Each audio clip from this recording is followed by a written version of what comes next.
सहयोग कार्यक्रम में पहुंचे थे। जो भी एनडीए के मंत्री हैं या भारतीय जनता पार्टी के मंत्री हैं, वो सप्ताह में एक दिन अपने अपने कार्यालय में बैठते हैं, आम जनता की जो समस्या हैं उनको सुनते हैं और हर संभव प्रयास करते हैं कि उनका निष्पादन मामले का हो जाए।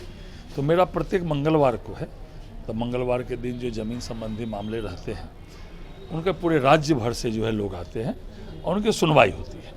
आप एक प्रतिनिधि हैं, जनप्रतिनिधि हैं। एक जनप्रतिनिधि का कॉल रिकॉर्डिंग बहुत वायरल हो रहा है कि कैसे जो है उनका बात करने का लहजा है, ऊपर से पंचायत सचिव का बात करने का लहजा है, मामला भी दर्ज हुआ है। क्या कहिए? नहीं, निश्चित रूप से गलत हुआ। किसी को भी ये अधिकार नहीं है कि किसी के साथ जो है कहे जूता मार दे, जूता चला दे, रेबे करे।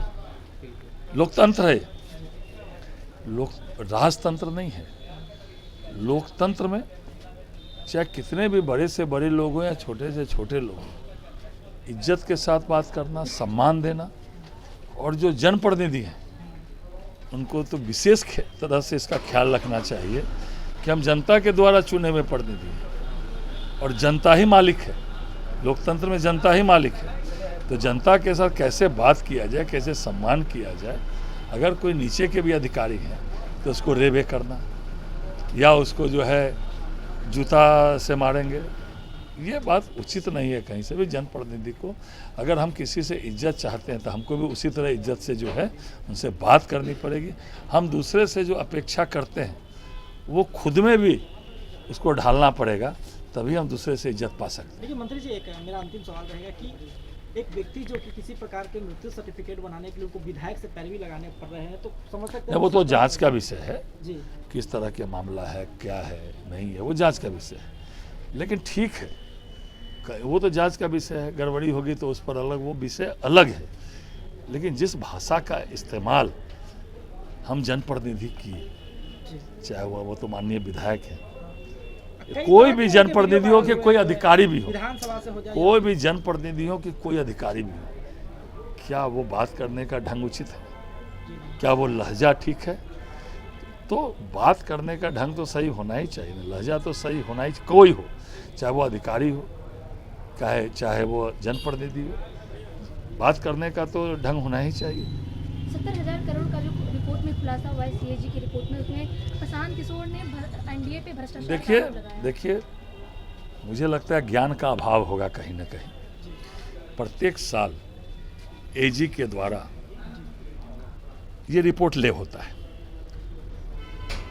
और वो किसके पास जाता है? विधानसभा के बाद, विधानसभा के बाद पब्लिक अकाउंट्स कमेटी जो विधानसभा की होती है उसके पास जाता है, और जब तक शून्य नहीं हो जाता है उसके बाद वो ले होता है, उस पर कार्रवाई होती है। और इसको सुनने का अधिकार किसको है? विपक्ष के सीनियर लीडर को। अब विपक्ष के सीनियर लीडर कौन है आपको पता है? पीएससी कमेटी के चेयरमैन, जिनका नाम आप ले रहे हैं, भाई वीरेंद्र। ये एजी जो भी रिपोर्ट ले करती है विधानसभा में, वो अगर किसी का जो है उपयोगिता प्रमाण पत्र नहीं आया, पंचायती राज में मुखिया तक पैसा जाता है पंचायत का, तो उसका उपयोगिता प्रमाण पत्र विलम्ब से आता है, या और कोई मामले होंगे, तो ये तो विपक्ष के इसीलिए दिया गया कि एजी के द्वारा जो विधानसभा में रिपोर्ट दिया जाता है, जो सरकार के द्वारा ले होता है, उसको सुनने का अधिकार विपक्ष के नेता को है। विपक्ष का नेता मतलब जो भी विपक्ष के पब्लिक अकाउंट्स कमेटी, लोक लेखा समिति के जो चेयरमैन होते हैं, और लोक लेखा समिति के चेयरमैन कौन है? भाई वीरेंद्र है। तो उन्हीं को तो सुनवाई करना है, उन्हीं को तो जांच करना है, तो विपक्ष जांच करके बतावे, विधानसभा में उन्हीं को वही रिपोर्ट देते हैं।